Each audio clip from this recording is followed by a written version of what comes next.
எல்லா குழந்தைங்களுக்கும் என்னோட வணக்கம். நான் உங்க தீபிகா அருண். அத்தியாயமா ரமணி எங்க? ரமணி எங்க? ரமணி நிஜமாவே திருடினானா? நல்லவன் தானா? ரமணி நல்லவன் தான் எனக்கு தெரியும். ஆனாலும் அப்படின்னு நம்ம எல்லாம் மண்டைய போட்டு உடைச்சுட்டு இருந்தோம்ல. ரமணி நல்லவன்னு நமக்கு தெரிஞ்சிருச்சு. ரமணி என்னதான் ஆனா? இந்த அத்தியாயத்திலயாவது தெரியுதான்னு பார்க்கலாமா? அத்தியாயம் 11. கடிதம் வந்தது. அவங்க போன அப்புறம் மதுரநாயகம் அவரோட அறையில உட்கார்ந்தபடியே, ரமணி எந்த தப்பும் பண்ணாதவன், ரொம்ப யோக்கியமானவங்கிறது தெளிவாயிடுச்சு. ஆனாலும் இப்ப அவன் எங்க இருக்கானோ? கடவுளே, அவன் நல்லபடியா இருக்கணும். அப்படின்னு சொல்லிக்கிட்டே வலது பக்கத்து சுவர்ல மாட்டியிருந்த கிருஷ்ணர் படத்த பார்த்து கும்பிட்டாரு. அப்போ, சார், இதெல்லாம் உங்களுக்கு அப்படின்னு சொல்லி மேஜ மேல 3 கடிதங்கள வச்சுட்டு போனான் ஒரு வேலைக்காரன். மதுரநாயகன் ஒவ்வொரு கடிதமா பார்த்துக்கிட்டே வந்தாரு. ஒரு கடிதம் அவரோட நண்பர் ஒருத்தர் குற்றாலத்திலிருந்து எழுதினது. இன்னொன்னு திருச்சியில இருந்த அவரோட அக்கா எழுதினது. 3வது கடிதத்தை எடுத்து மேல இருந்த விலாசத்த பார்த்தாரு. உயர் திரு டி.வி. மதுரநாயகம் அவர்கள் அப்படின்னு ரொம்ப மரியாதையா எழுதப்பட்டிருந்தது. யார் இவ்ளோ மரியாதையா எழுதியிருக்கிறது அப்படின்னு கேட்டுக்கிட்டே உரைய கிழிச்சார். உள்ள இருந்த கடிதத்தை எடுத்தார். படிச்சு பார்த்தார். படிக்கும்போதே அவரோட முகத்துல ஒரே பிரகாசம் பொங்கிச்சு. படிச்சு முடிச்சதும் அவரோட மனசுல ஆனந்தம் பீறிட்டுது. உடனே அவர் விருட்டுன்னு இடத்த விட்டு எழுந்தாரு. முதலாளி அறைய நோக்கி அந்த கடிதத்தோட வேகமா போனாரு. சார் சார், இந்த கடிதத்தை பாருங்க சார், படிச்சு பாருங்க சார் அப்படின்னு குதூகலமா சொல்லிக்கிட்டே முதலாளி கிட்ட அந்த கடிதத்தை கொடுத்தாரு. முதலாளியும் பரபரப்போட அந்த கடிதத்தை வாங்கி படிக்க ஆரம்பிச்சார். 2 வரிகளை படிச்சதும், அடடே, ரமணி எழுதியிருக்கானே, என்ன எழுதியிருக்கான் அப்படின்னு சொல்லிக்கிட்டே ரொம்ப ஆவலோட படிக்க ஆரம்பிச்சார். அன்பே உருவான மேனேஜர் சார் அவர்களுக்கு பணிவான வணக்கம். அனாதையா திரிஞ்ச என்ன ஆபத்துல இருந்து காப்பாத்துனீங்க. நாடக சபாவுல வேலையும் கொடுத்தீங்க. 6 மாசமா வேளா வேலைக்கு சாப்பாடு போட்டு அன்பா அருமையா வளர்த்தீங்க. இப்படிப்பட்ட உயர்ந்த குணம் படைச்ச உங்ககிட்ட கடைசியா நான் ஒரு வார்த்தை கூட சொல்லாம வந்துட்டேன். இத நினைக்க நினைக்க எனக்கு ரொம்ப கஷ்டமா இருக்கு. நான் பட்டுத் துணிய திருடி ஒளிச்சு வச்சத நேர்ல பார்த்ததா திரை இழுக்கிற துரைசாமி சொன்னாரு. அவருக்கும் எனக்கும் எந்தவித விரோதமும் இல்ல. அவர் ஏன் அப்படி சொன்னாருன்னு எனக்கு புரியவே இல்ல. ஏன் குணம் உங்களுக்கு நல்லா தெரியும். அதனால நான் திருடலங்கிறது உங்களுக்கு தெரியும். ஆனா மத்தவங்களுக்கு எப்படி நிரூபிக்கிறது? அதுக்கு வழி இல்லாததுனால நான் திருட்டு பட்டம் வாங்க வேண்டியதாயிடுச்சு. முதலாளி என்ன வெளியில பிடிச்சு தள்ளினாங்க. அதுக்காக நான் அவங்க மேல கோவப்படல, ஆத்திரப்படவும் இல்ல. நாடக சபாவுல நெறைய விலை உயர்ந்த சாமான்கள் இருக்கு. அதனால ஒருத்தர் மேல சந்தேகம் ஏற்பட்டப்புறம் அவன வச்சுக்க மனசு இடம் கொடுக்காது. அதனாலதான் முதலாளி அவங்க என்ன வெளியேத்திருக்காங்க. அவங்க மேல தப்பில்ல. சந்தர்ப்பம் என்ன திருடனாக்கிடுச்சு. ஆனாலும் உண்மையில நான் திருடன் இல்லங்கறத எல்லாரும் தெரிஞ்சுக்கணும். தெரிஞ்சுக்கிற காலம் சீக்கிரம் வரணுங்கிறது தான் என்னோட ஒரே ஆசை. நான் வேலையில இருக்கும்போது எனக்கு கிடைச்ச சின்ன தொகையான 10 ரூபாய உங்ககிட்ட குடுத்துட்டு வயிறார சாப்பிட்டுட்டு இருந்தேன். இனி அந்த 10 ரூபாய்க்கும் வழி இல்ல. உங்களுக்கு பாரமா இருக்கணும். அதுல எனக்கு விருப்பம் இல்ல. அன்னிக்கு ராத்திரி நான் உங்கள பாத்திருந்தா நீங்க நிச்சயமா என்ன போக விட்டிருக்க மாட்டீங்கன்னு எனக்கு தெரியும். அதனால தான் உங்ககிட்ட சொல்லிக்காமலே வந்துட்டேன். நான் திருடல்லங்கிறது தெளிவார வரைக்கும் பட்டணத்துல இருக்கக்கூடாதுன்னு தீர்மானம் பண்ணேன். கால் போனபடி நடந்தேன். கொஞ்ச தூரம் போனதும், இவ்ளோ நாளா நமக்கு உணவு தந்த அம்மா கிட்ட கூட சொல்லாம வந்துட்டோமேன்னு நெனச்சு வீட்டுக்கு போனேன். ஆனா அவங்க கிட்டயும் எதுவும் சொல்லல. சொல்ல ஆரம்பிச்சா நேரமாகும். நீங்களும் வந்துருவீங்க. அப்புறம் என்ன போக விட மாட்டீங்கன்னு தான் நான் நினைச்சேன். நீங்க தீபாவளிக்கு வாங்கி தந்த புது சட்டைய அன்னிக்கு நான் போட்டுட்டு இருந்தேன். அத அறையில கழட்டி போட்டுட்டு, நான் முதல்ல உங்ககிட்ட வந்தப்போ போட்டுட்டு இருந்த பழைய சட்டைய எடுத்து மாட்டிக்கிட்டு உடனே திரும்பிட்டேன்.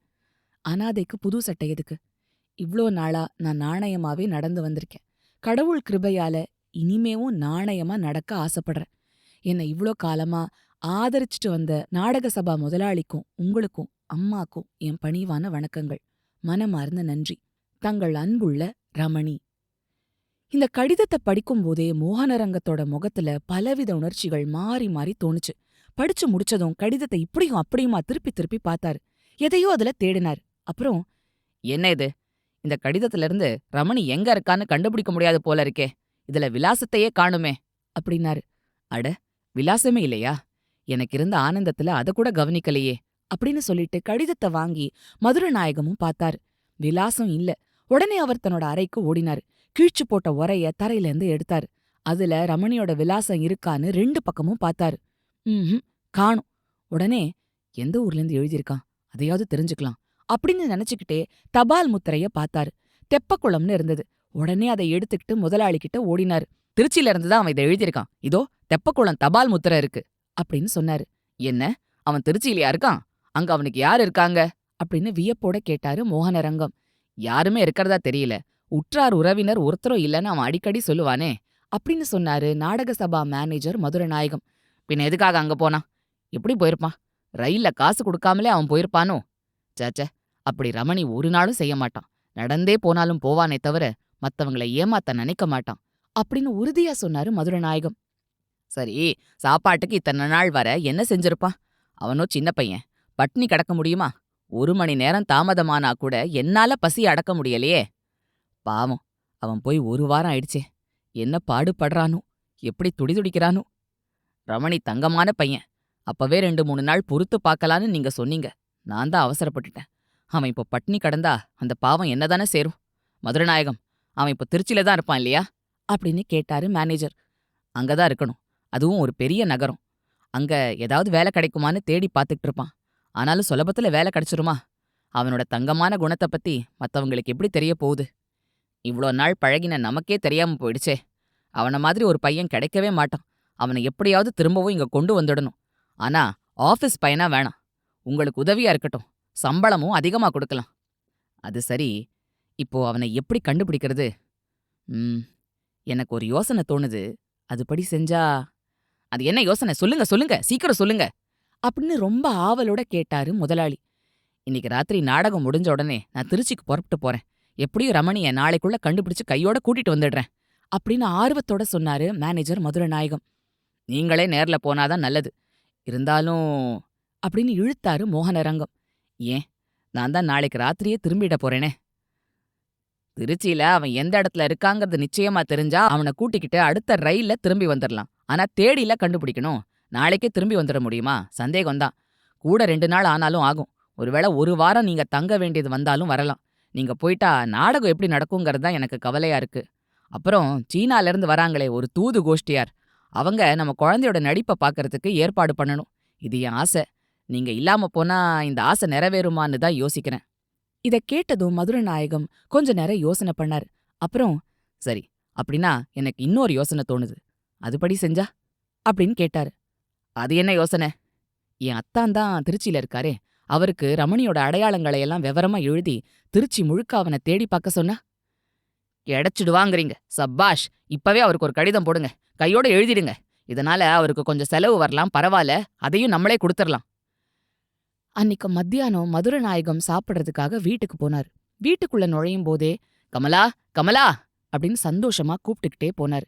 என்ன விஷயம்? நேத்திக்கு ஒருத்தர் உங்க நாடகத்தை பார்க்க வந்தாரு. அவர் இன்னைக்கு நேர்ல வந்து உங்கள வானளாவ புகழ ஆரம்பிச்சிட்டாரு, அப்படிதானே? அது கிடக்கட்டும். அதை விட ரொம்ப முக்கியமான விஷயம். ரமணிய பத்தி இல்லாததையும் பொல்லாததையும் இவ்வளவு நாளா சொல்லிட்டு இருந்தியே, அதெல்லாம் எவ்வளவு அநியாயம். அவன் பட்டு துணியை எடுக்கலங்கிறது இப்போ 100க்கு 100 உண்மையாயிடுச்சு. என்ன, இதெல்லாம் உண்மைதானா அப்படின்னு சந்தேகத்தோட கேட்டாங்க கமலாதேவி. சத்தியம் கூட பண்ண சொல்லுவ போல இருக்கே.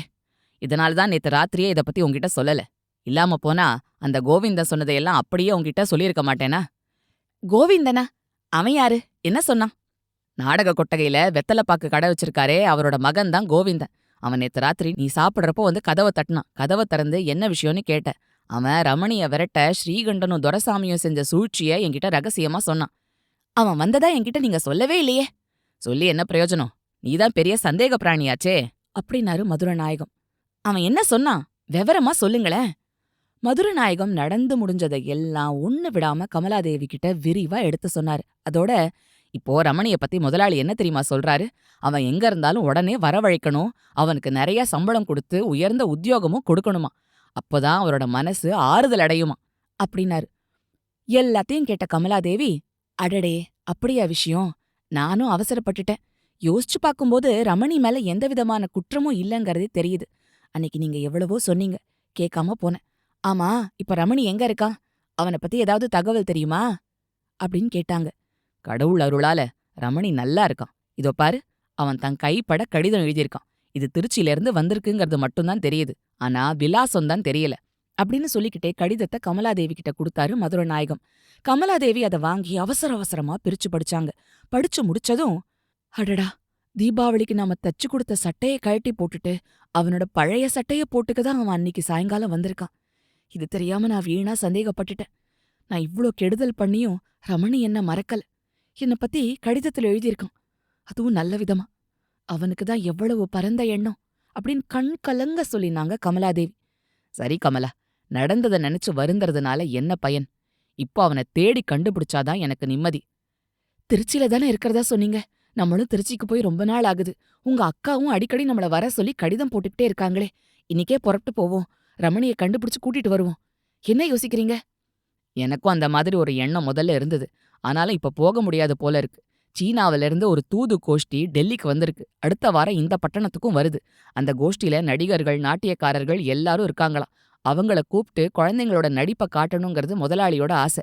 எனக்கும் ஆசைதான். நாடகத்த பார்க்க அவங்களுக்கு எப்ப சௌகரியப்படுங்கிறத இன்னும் 1, 2 நாளுக்கு அப்புறம் தான் தெரியும். அப்புறம் அவங்கள வரவேற்க ரொம்ப பிரமாதமான ஏற்பாடெல்லாம் பண்ணணும். இந்த சமயம் நான் இல்லாம போனா நல்லா இருக்குமா? இது என் கடமை இல்லையா? அப்படின்னா அந்த தூது கோஷ்டி நாடகத்த பார்த்துட்டு போன அப்புறம் தான் நம்ம திருச்சிக்கு போகணுமா? அது வரைக்கும் ரமணி திருச்சியில இருக்கானோ என்னவோ.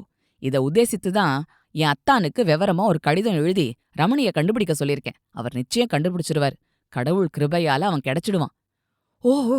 உங்க அத்தானுக்கு எழுதிட்டீங்களா? சரி, ஒரு வாரம் பொறுத்து பாப்போம் அப்படின்னு சொன்னாங்க கமலாதேவி. ஹப்பாடா! ரமணிய பத்தி நமக்கு தெரிஞ்சிருச்சுல அவன் எங்க இருக்கான்னு. சரி, ரமணி சீக்கிரமா திரும்பி வந்துருவான்னு நம்புவோம். அடுத்த வாரம் என்ன ஆச்சுன்னு தொடர்ந்து கேக்கலாம். அது வரைக்கும் சிரிச்சுக்கிட்டு கிரிச்சுக்கிட்டு சந்தோஷமா இருங்க.